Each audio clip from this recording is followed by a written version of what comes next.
Welcome back to another episode of the Sky Society podcast. Today, I'm incredibly excited to introduce my guest. She is Bridget FitzGibbons. She is the Senior Marketing Manager at Disney Parks, focusing on experiences and products. Welcome, Bridget. Thank you so much, Natalie. So happy to be here. So happy to have you on the podcast. We're going to go through Bridget's career journey. She was an intern powerhouse in college, doing a ton of internships all throughout. Then did a long stint as an account executive before moving and transitioning into marketing over at Disney and moving to Florida. So excited to talk about all of that. But before I jump in, can you tell me a little bit about who you are and what you do, Bridget? Yes, absolutely. So, Bridget FitzGibbons, I grew up actually in Colorado and made my way to South Carolina for college. So big transition culturally and just in terms of the dynamic of moving somewhere different part of the country, which is incredible. So I spent 4 years at Clemson, getting my undergrad out there in South Carolina, and really dove into communication. That's a communication studies major, business minor, emphasis on Spanish and sports marketing, kind of dabbled in a lot of classes in both of those areas too, just passion points of mine. And spent a lot of time in various internships. I could not get enough of just testing and learning and trying to see what I loved most. So dabbled in a PR internship, actually found one of my first internships on Craigslist in Charleston, No South. way. Yeah. Oh yeah. So you can find a job anywhere. That's proof. In between hostessing and waitressing, it's a lot of you got to have the hustle. So I did found an internship literally working in a guy's basement, but it was a really small PR agency Oh in my gosh. Charleston. I was 19, they were 28 or 29, and I worked on all the PR for local restaurants in Charleston, South Carolina, which was a blast and Wow. gave me a lot of my initial skills and I would say just professionalism from the very beginning, working with people 10 years older than me who had a lot more experience in the industry and got to wear a ton of hats, jack of all trades, working in the PR world down there, social media, more just general PR, press releases then too. And I also learned I didn't like public relations. So pretty quickly I was able to cross that one off my list and dabbled in sports marketing with Octagon. So sports marketing agency, working with athlete management. Worked in the tennis department there, super cool. Had a chance to work with some of the athletes who were in the US Open, and I loved sports marketing realm too. Just wasn't sure if that was my go-to. So spent some time in DC doing that. And in between, I was actually working in the social media for our ice hockey team in Clemson, South Carolina, which is hilarious in general, having ice hockey in South Carolina. But Yeah, I had did some not know that would be a thing. yeah, you wouldn't guess. So it was really fun. I worked with the boys and girls hockey teams, just establishing their social media presence. So early times of social media, very Facebook focused then. The whole world's changed. But I slowly made my way through internships and college and ended up landing in Chicago after college. It was a dream city of mine and worked in experiential marketing first. So an agency, Publicis Experiential, so one of the major agencies. And I actually shared a condo with my aunt for a summer. It was a one bedroom Oh condo. my So gosh. you got to do what you got to do to be in the city you love. And that really started my career, I would say, post college. So worked in experiential marketing and then dove into traditional advertising with a pharmaceutical agency in Chicago. That was a wild hustle, major overtime that I worked up until midnight or 1 a.m. many nights. But at that age, you love it. The excitement was so real. And my first experience really digging into the agency side of marketing and advertising. So I spent some time there, really, I would say, just cutting my teeth, if you will, in advertising, which was super exciting, and understanding the creative process, understanding the realm of what I loved in agency life, which ended up being account management. So very much being that in between the creatives and production and our clients and the brands. So I really love that cross section between strategy, creative, and business, and finding that the nuances between all of it. Huge endorser of just nurturing creatives and nurturing the creative process. I'm not a major creative person in the traditional sense, but I do love working around creative people. So that started my journey overall. And from there, worked in experiential marketing for a while. So event marketing, building out sponsorships and event sponsorships for various clients before landing at Yellow Shoes, which is the in-house creative agency at Disney. So I've been here now for about 4 years and here at Disney, I work specifically within our Disney Parks experiences and products team. So Disney World, Disneyland, Alani, a resort in Hawaii, some of our other newer brands too. And I work on the account management side of our in-house agency. So manage a lot of the marketing campaigns for those various products and still get to work around incredibly creative and talented people. So having a blast doing it all. What a journey, Bridget. And I can just tell you talking me through that you are a hustler. I feel like we're going to dive a little bit more into that, but it sounds like you worked really, really hard to be able to get the opportunities that you have now, which is absolutely amazing and inspiring to hear. And yeah, now working over at Disney, I obviously have to ask, since you live in Florida and you work for Disney parks, which one is your favorite? I'm a little biased. I love Disney's Hollywood Studios is one of my favorites. Really? My first role here when I moved to Orlando for this job was working on Star Wars Galaxy's Edge. It's our big Star Wars area of the park that's in Disneyland and Disney World. And I'm actually not a huge mega Disney fan in the traditional sense. So I never knew much about Star Wars. I got to dig in completely, but there are no more passionate fans, I think, in the world than Star Wars fans. So that's Yeah. just a park that has my heart because it was my first job here at Disney. Oh my gosh, yes. I grew up in Southern California, like 30 minutes from Disneyland. So growing up, I would go all the time, but when they put in the new Star Wars area of the park, I took all my little brothers and we all went and got to go ride the rides. And we were like big Star Wars fans growing up in our family. Love So it's it. such a cool experience. It is super immersive. I think it was the first time that we really completely blew the lid off of immersive experiences at the parks too. So it was huge, a huge feat for the parks too. The food and like went to the bar and like going to the bar and eating the drinks, like oh, Yes. such cool experience. Oga's Cantina. Yeah, they have it's unlike anything else. I think it blew my mind since that was the first advertising marketing campaign I was able to work on. Just the amount of time and energy and love and passion that went into the marketing. That's just a part of it, right? Obviously, the entire experience is the heart of it. So I think we really brought it to life in the campaign, which is super exciting. Yeah, definitely an incredible experience if anyone gets the chance to go to that. Yes. But yeah, I absolutely loved it. I haven't made my way down to Disney World in a while. I think I went once when I was a kid, but I remember loving the Animal Kingdom and that being like the coolest one because of all the different animals there. Yes, so different and plenty of shade for anybody who's coming down in the summer too. You have plenty of Yes. shade, which is great and needed in Florida, but it feels like you're truly in Nepal, a country that really inspired that park too, and various, areas of Africa too. They really made it super iconic for those different countries and regions. Yeah, very, very cool. Okay, Bridget. So we're gonna rewind. We're gonna get back to Disney, but we're gonna rewind back to your years in college. So you were kind of walking us through all of those different internships that you had, and you mentioned that you were even waitressing while you were doing these internships. So a couple of things I want to dig into there is one, I have a lot of girls when they look back on their college experience, a lot of girls that I'll work with is they'll say, "Oh, I wish I did more internships." That's like a big regret or something that someone wishes they did more, but it is really hard when you also have to work and you also have to pay bills because internships sometimes are unpaid or they don't pay a lot. So any advice there when it comes to one is finding internships that are feasible within your schoolwork and your paying job, and how to manage that with everything else going on in your life when you are a very, very busy college student. Yeah, it's a really good question. Luckily, I think now there are a lot more internship opportunities that are paid and in a way that you can actually live off that salary too. I know that at the end of the day, being able to afford to live is number one priority too.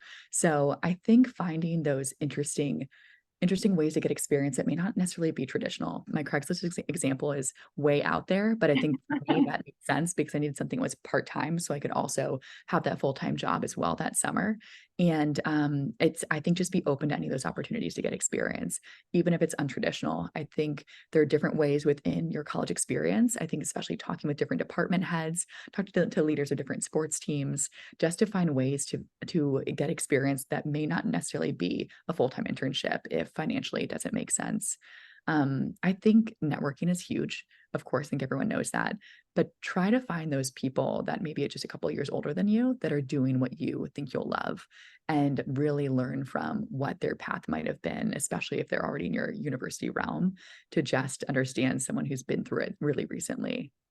Yeah, absolutely. I think that the experience piece is so, so valuable, especially when you're young. And I think when you were kind of walking me through it, talking about all the different areas you got to work into, which maybe you're not necessarily in now, but would Yeah. you say that those experiences, guided you into figuring out what you want to do now, or kind of what role did doing all those different internships play in the way that your career panned out? Yeah, definitely. I think there's something to be said about having a diversity of experience overall.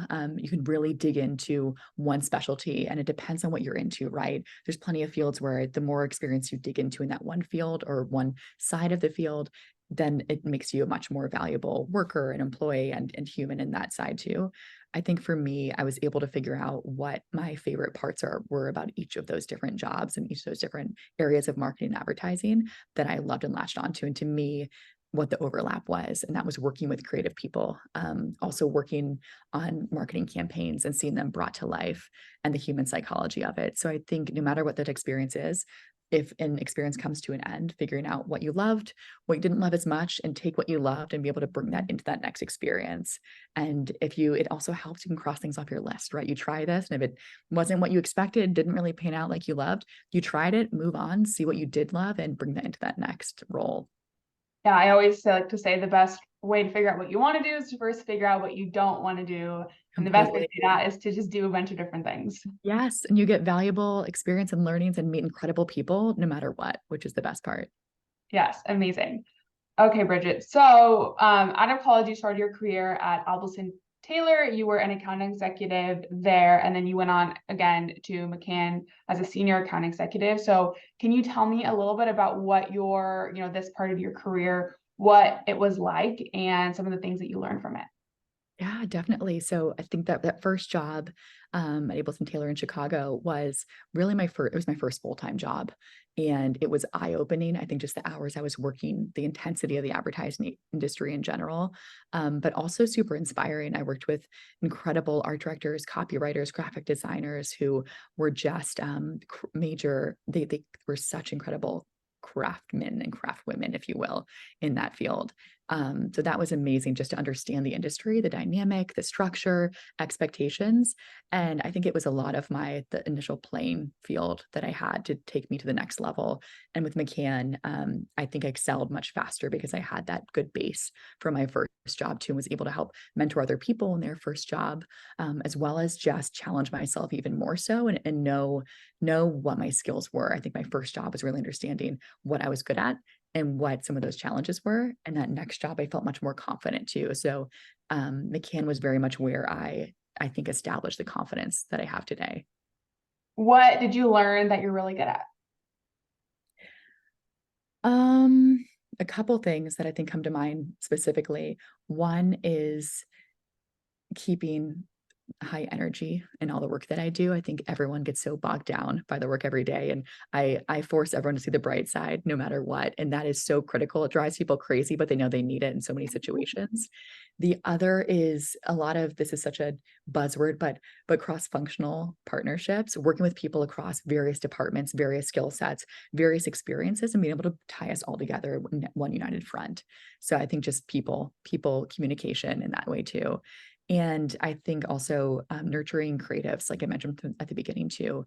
I am not a creative by trade, but I very much do find that I love to work with creative people and take their ideas and bring them to life, find the funds for it, find a place for it, and really help bring it to life.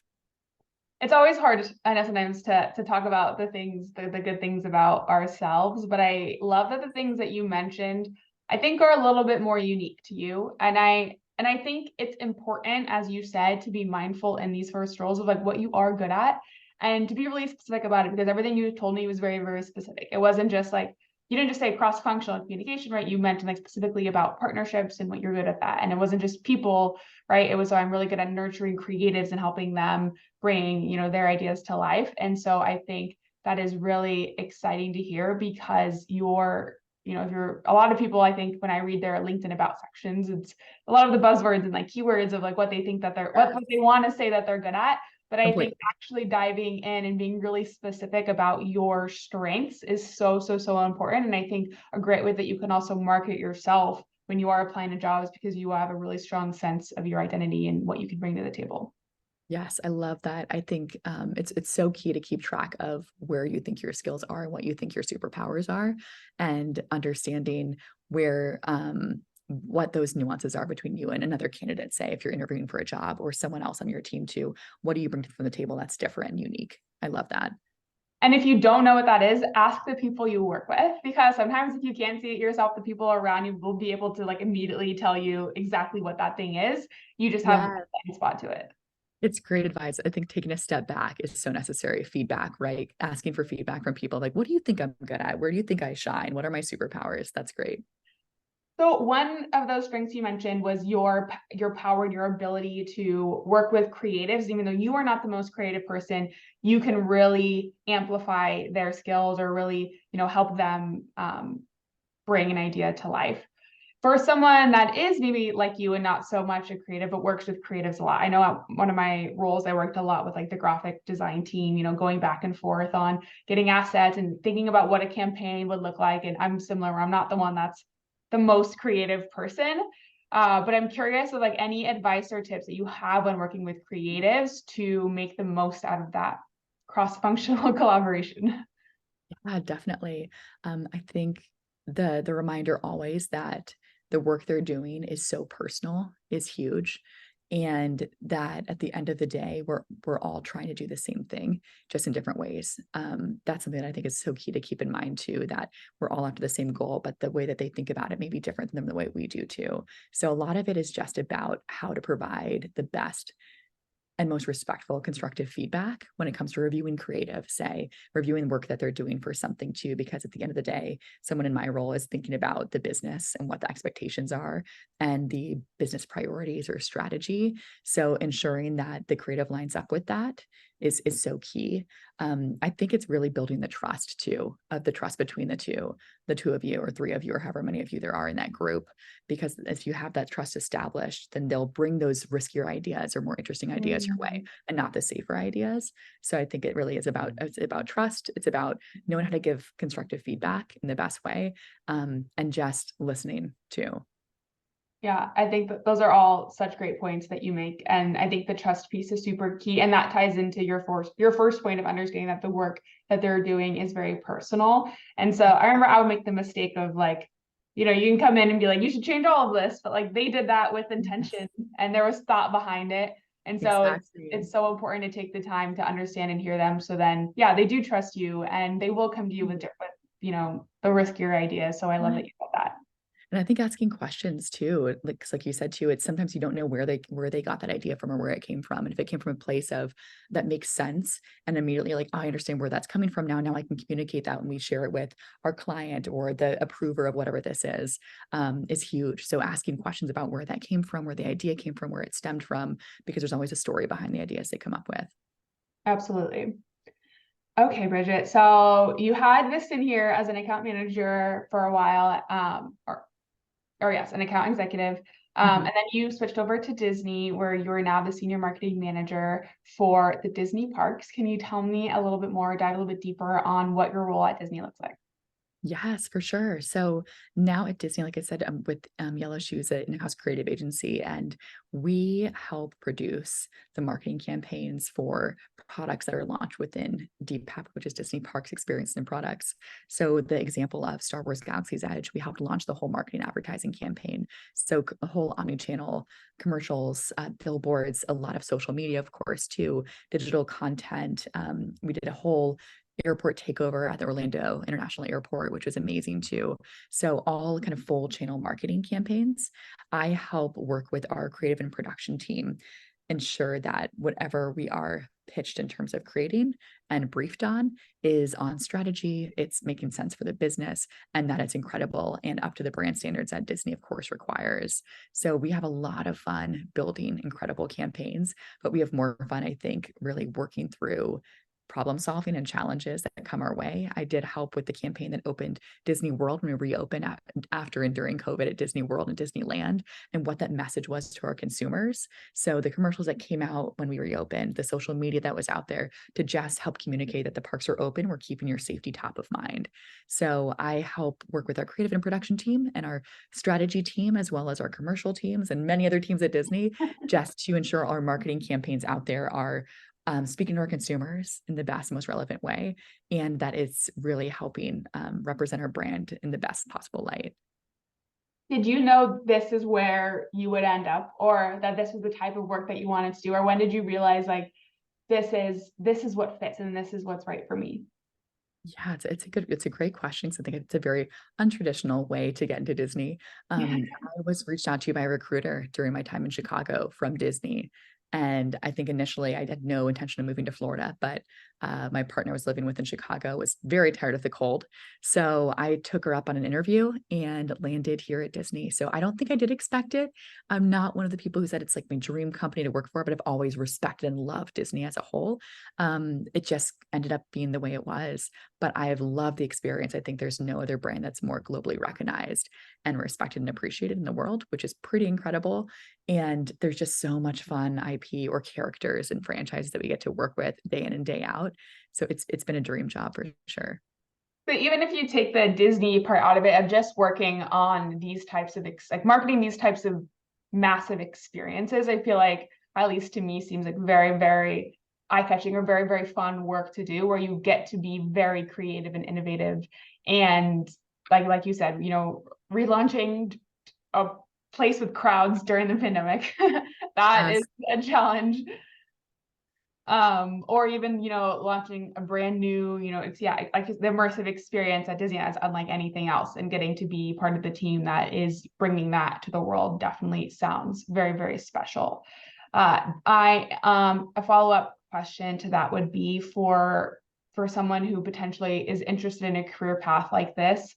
I know you mentioned earlier some of the strengths that you felt like you really discovered about yourself, but what are things that someone can be doing within their career to set themselves up to be able to work at a company like Disney, or to be able to work in these, launching these big experiences on such a large scale? How can they better themselves in their current role? Yeah, it's a great question. I think for where I am currently, I think a lot of what set me up for success were the various agencies I worked for. So if you want to go down the marketing advertising path, advertising agencies are a great place to start. There's so many roles, there's so many different agencies that are nationwide. There are also a lot of remote positions, so it doesn't limit you based on where you live, which I think is huge too. And get an experience there. It's a chaotic space, but you really get such a great realm of experience. A lot of great presentation experience, a lot of working with various people on various clients or brands, and you really get a great chance to just dig in from the very beginning. I think at larger brands like Disney, it's such a giant corporation that sometimes it can take a while to really gain that experience from the very beginning. And agencies, you really get thrown in. So I think that would be my specific experience. But overall, I think working for a brand like Disney, just don't stop chasing your dream and don't stop hustling. Talk to as many people as you can that are even close adjacent to Disney or whatever that brand might be to you, to understand how they got there, what their challenges were, and recommendations they might have. And I just don't let go of that dream, whatever it might be. And even if it's in the back of your mind the whole time, keep working towards it, keep talking to people, keep skilling up as much as you can too. And if it helps, I think taking courses can be really great. Or are Doesn't there have any that you recommend in that space? Yeah, I took a couple courses through Coursera, so it's cheap or relatively cheap and sometimes free, and online courses. I took a sports marketing course, I took a brand strategy course, and all pretty reasonable. It doesn't require a master's or an MBA necessarily. Also great paths to go down if it's your preference, but I think it just helps just make you more valuable as a worker no matter where you go, and you also meet people that way too. So it just gives you a good variety of experience. Yeah, that's, I think, also a good path to take. And I think a lot of people who are struggling to get experience, I think that courses are a good workaround to that. And then, as you mentioned earlier, networking, getting yourself out there and really getting to talk to people in that space. Completely. One other thing I want to talk with you about, Bridget, is your passion for empowering other women in the workplace. And you coming on the Sky Society podcast and sharing your story is one way where you are doing that, which is incredible. And thank you again for coming on the podcast. But I also would love to talk a little bit about what your experience has been like. So my first question for you is, throughout your career, and have you ever encountered or had to navigate working with women who you felt like didn't have your best intentions or didn't want you to succeed? Or has your experience mostly been positive? I've been very lucky where my experience mostly been positive. I've had very empowering female and male managers, teammates in the past too. I think anytime I have interacted with different coworkers who just didn't bring as much of that positivity forward or advocate for me, it was a pretty obvious example of more insecurity than anything. And I think it's a good reminder for everybody is find the people that do bring you up and lift you up and stay close to them. And those that do not, don't be afraid to have hard conversations. I've had some in the past as well, where I just felt like there was some rub or misunderstanding and a little bit of tension. And I think it's really key to just talk about it. That doesn't always happen in the workplace. You just want to kind of bury it, let it go, leave the workspace and leave it behind. But I think that can build up over time too. So I think just having honest conversations is the best way around it. But definitely just find those people in the workplace and your personal life that just lift you up, bring you that positivity, and advocate for you. You have to have those people in your corner to advocate for you. So one of the other things that's it. So this discussion is obviously one of my favorites to talk about, just because I think that there's so much good we can do for each other. As you know, when I remember earlier in my career too, it was, we would speak up for each other in different situations if we felt like we were being spoken over in meetings, or just having someone to, like, if someone says your idea, to be like a positive advocate in your corner, they're rooting for you. And I think, like you said, you're at such an advantage in your career when you have someone like that in your corner, and even internally at your company, when you have people like that are your advocates. Now for someone, maybe we'll switch to kind of more so for our listeners, for women that are newer in their career and they're starting out at their job, what are some ways that they can better support and advocate for their female coworkers? I think checking in on each other, to be honest. I think a lot of us just expect that everyone around us is okay. And if we're going through stressful moments, like it's just us, everyone's doing great, they're excelling, they're doing this, but check in on each other because I think it's a lot easier to have that facade sometimes too. And I think set up those meetings, set up those one-on-ones, right? To get to know other women and general people that you're working with who you don't interact with every day, to just understand where they're coming from, what they're doing for their job, building those relationships. I think when it comes to advocating specifically for women, especially earlier in your career, just never I would say just keep all your communication positive. I think it's really easy when you get stressed out to start placing blame or just thinking that it might be coming from someone else. And at the end of the day, it's like we're all just kind of part of this crazy rat race sometimes too. So keep it in mind that all of us have our we have the greater good that we're thinking about through and through is key. And ensuring that when you have the opportunity, you are endorsing another female to have a leadership role or take something on when you have that opportunity and ability to. Yeah, I love that. And speaking up for the other women that you work for. And yeah, I asked you that question just because I feel like it's not something that people actively think about. Like, I don't know if everyone is actively going through their job and being like, how can I better support other people? A lot of times we have the me focus, like, how can I do better today? How can I move up in my career? But I think it's such a better, Sky Society girls can help make the career force a better place if we're not just looking out for ourselves, but also asking ourselves, like, how can I help my teammate move up? Or how can I help, someone that's shared a career goal with me? How can I help them move forward? And doing that for others, and just, hopefully making that a domino effect. Yes, I think vulnerability is key, and transparency, and being able to be open about what your challenges might be in the workplace, whether it's through because of your job, your day to day, the tasks you're doing, the people you're working with, just the day you're having is pretty key too. Because at the end of the day, like you're spending more time with these people at work than some of the people that you love outside of work, right? So Yeah. making sure that you're building this community within the workspace, I think, is so key. And like you said too, Natalie, I think it's a really good point, advocating for other women and also being able to advocate for yourself too, and ensure that you're making sure that at the end of the day, you, even though other people are talking about you and thinking about you and endorsing you, you have to make sure you're standing up for yourself and asking for what you need. So ensuring that you're also asking for what you need too. Yes, absolutely. Advocate for yourself still. No one's going to advocate for you like you're going to advocate for yourself. So um, that is an amazing reminder. And Bridget, do you have any other advice that you'd like to give to women in marketing who are starting their careers and maybe looking to follow a path similar to yours? I think just be open to what's happening in the world and the trends that are happening because of how the world's changing to AI. Another crazy buzzword is wild, but keeping up Yes. with right? It's a crazy one that we don't know what the future will look like, but I think trend watching. I subscribe to a lot of advertising publications, Adweek, Ad Age, Fast Company too. Just keeping track of what's happening in the industry around you and which agencies or which companies are really setting the bar and starting to follow those and figure out where you see yourself too. So being aware of the greater world around you in the marketing space is key. Otherwise, just don't give up. If you keep following those dreams, I know it's a hard job market out there right now, but as long as you're hustling and staying true to yourself, you'll figure out where you're supposed to be.